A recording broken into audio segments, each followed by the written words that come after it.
The battle in real estate that you might not even know is happening. Hey guys, Mike Ferrante here, and it's time again for Tuesday training. This one could be interesting for agents, brokers, buyers, sellers, pretty much everybody because it affects the industry. And I'm going to take an excerpt from something that Brian Boero wrote. So I'm giving him credit here. He's from 1000 Watt. I'll tell you a little more about them, but the quick version is they're a marketing company. They focus on real estate, some really great content, and I'll give you that info here in a second. But if you want to get a hold of me or someone on the team, go to 21mike.com, click that button at the top to schedule an appointment. Our calendar link is right there, and you can get all kinds of information about us, read our reviews. We're real estate agents covering basically the northern half of Ohio. And by the way, if you have a real estate need anywhere in the world, hit me up, Mike at 21mike.com. And secondly, if you're an agent and you're interested in training, I see Shantae on, she's going to be a new agent, both new to the industry and new to our team. Give me a call. Feel free to give me a call. We have great admin staff, support, training, mentorship, and all that stuff goes a long way, including these trainings. And guys, this is for everybody. We do Saturday role play where we practice our craft, what we do, how to talk to clients, because a lot of it is just practice. I look at a couple of my teammates on the call here, and I think about how much better they are. Like you would think Mike down in Apple Valley Lake that he's been licensed for 10 or 20 years. He's that polished. And I know he's blushing right now. Mike, I see you blushing even though your camera's not on. But practice, it's really important. So guys, back to the topic at hand. I'm going to tell you a story. Okay, and this story was written by someone other than me. It was written by Brian Boero, and I'm hopeful that he takes me up on my invitation to join us on the show. So Brian is a co-founder of a company called 1000 Watt, and he puts out something they call the Friday Flash. They put out a bunch of free content, just like we do here, and it's really interesting real estate stuff. It's their take on things. And when I read this email that he sent, I actually replied. I'm like, Brian, my friend, you have verbalized what I've had such a hard time understanding and hearing about. And I'm going to say some brands here. It's all public information. It's out there in the world. So I'm not pointing fingers at anyone or saying anything bad about anybody. But there's a battle going on. Okay. Zillow is fighting with Compass, and MLSs are at odds with everybody.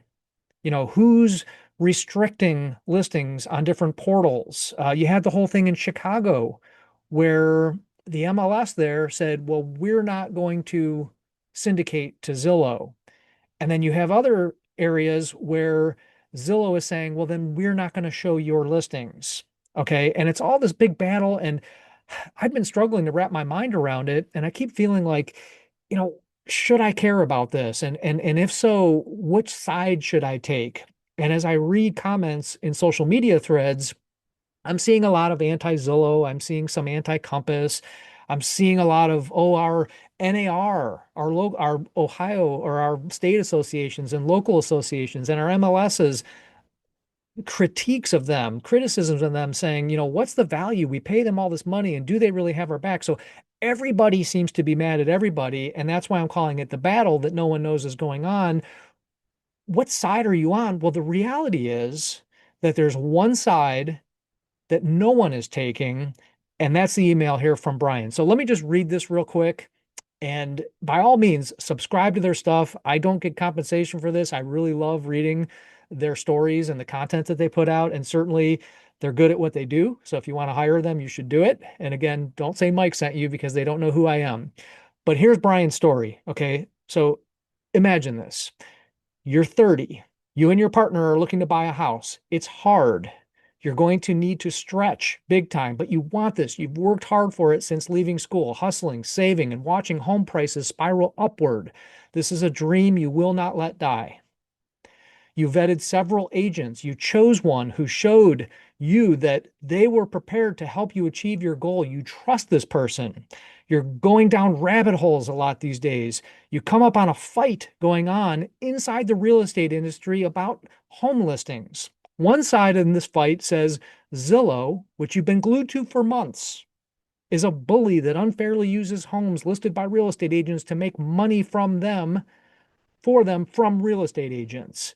You don't care about this. It's not your problem. You just want to buy a house.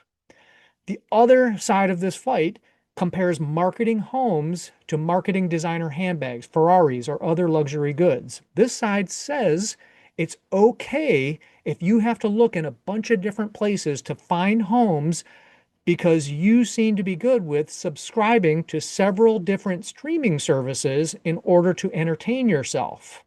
That's the analogy they made. This side also talks a lot about seller choice. But from where you sit, remember, buyer, it looks like sellers are doing just fine. The company leading this side of the fight, we know is Compass, is big in your market. You visit their website to see that they're teasing a bunch of private exclusive homes that you can unlock. You just click the button that says see private exclusives, only to be taken to a page that directs you to connect with one of their agents. But you have an agent. You see now that it says listings are only private online. All buyers and agents can access our in our offices or by contacting Compass. But neither you, your partner, nor your agent is stupid. You get the message. You feel this is your problem. There are homes beyond your reach. They're not handbags, not Ferraris, homes. One of those places where maybe someday you can sit at the kitchen table in your underwear eating a bowl of cereal with your kid and feel for just a little while like you're in control over your life where you can be you. This makes you mad. In a world aflame with conflict, where so much seems to slip beyond your grasp, someone's now messing with homes. Ugh. And you think, F these people. Could be a moral argument, I understand, but moral arguments are just for softies like me. And he goes on. He goes on and on in this email just for another couple paragraphs. Here's the thing. I agree with Brian. I think that all of us, because we're part of the industry, right? We're missing the point that buyers in particular are the ones being left out in the cold, that these other companies are worried about the wrong things. And what does that mean for us as agents, brokers, team leaders, as buyers and sellers? We're going to have to adapt, right? You or I can't control what these big entities do, what the MLSs do, what NAR does, what Zillow does, what even our brokerage does, unless we are the broker. But someone has to take the side of the consumer. And I think that is what resonated with me when I read Brian's email. I said, you know what? I've been so bogged down in trying to figure out who's right and who's wrong in these battles that we've all lost sight of that. So I don't know if this is me preaching this week. I simply wanted to read Brian's email, tell you guys about 1000 Watt, and hopefully put some perspective on this online battle that I'm seeing in Facebook groups, for example, where really the reality is what's best for the consumer should always be our focus.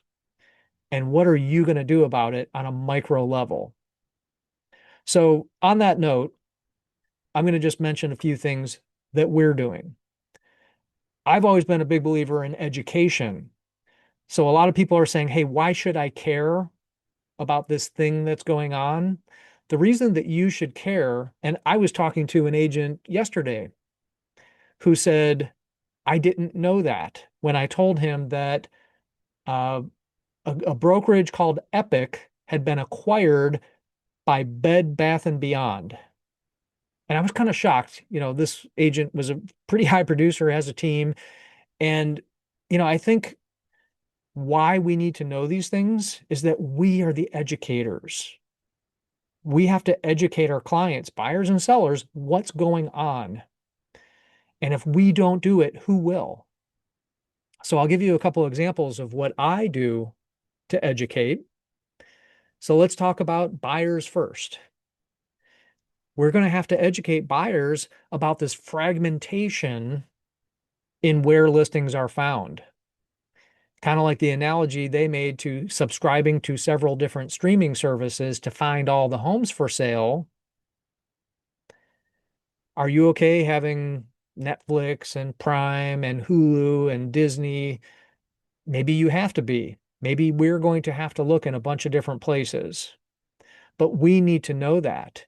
If you go, in other words, you need to be able to tell your buyer, if you only go to this website, you may not see all of the listings. Did you know that you may also have to go here, here, and here?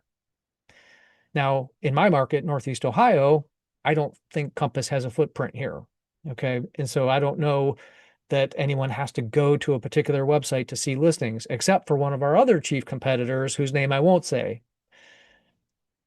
But it's my responsibility to educate, especially sellers. Hey, if you go with a particular company or companies, your listing won't be syndicated to these other websites. Okay. I personally think that's a problem. I think that if I'm a seller and you're going to try to tell me, hey, list your home with me, I'm going to do the maximum for marketing. And yet I'm not telling you, or maybe not making it clear, that you won't be published on this group of websites. In other words, competitor websites. I feel it's my duty to educate those clients about that. I'm not saying it's good or bad, wrong or right. I feel my way might be better, and that's my right to that opinion. And so I'm at least giving them a choice. The Brian's email talked about seller choice. It is their choice, but let me tell you about the choice that is me and my brand and the way I do things. My choice gives you this. Just be aware that there's other choices out there that give you this, and I think mine is better. Isn't that all about value proposition? And guys, the reason I'm telling you about this is you may or may not heard about Bed Bath and Beyond. You may or may not have heard about Compass buying Anywhere, about Real buying Remax, about this battle in Chicago over whose listings get posted and whose don't. The thing is, you should care about that, especially if it comes to your market. So, my challenge for all of you today is subscribe to more newsletters. What do most of us do? Oh, it's another newsletter. Let me unsubscribe, mark it as spam. My challenge for all of you today is subscribe to more newsletters. Don't just get your news off Facebook. Don't fall into the trap of, oh yeah, Zillow, I don't like them, so I'm on the opponent's side. Educate yourself so that you can educate your clients. All right, so that is my soapbox sermon for the day. I hope you guys will think about it, educate yourselves, and relay that information to your clients. Next week, I promise, not so heavy, but we'll get back into some scripts and dialogues, help you guys, agents and team leaders, help you grow your business. This is a tough time, right? Number of transactions is down in most markets. Heck, there's some markets where it's become a buyer's market. So I hope you guys are all doing great. I hope you're having a great year. And whether you are or not, my door's always open, always happy to talk real estate and even talk about controversial stuff like battles in the real estate business. Go to 21mike.com, click that button, and let's talk.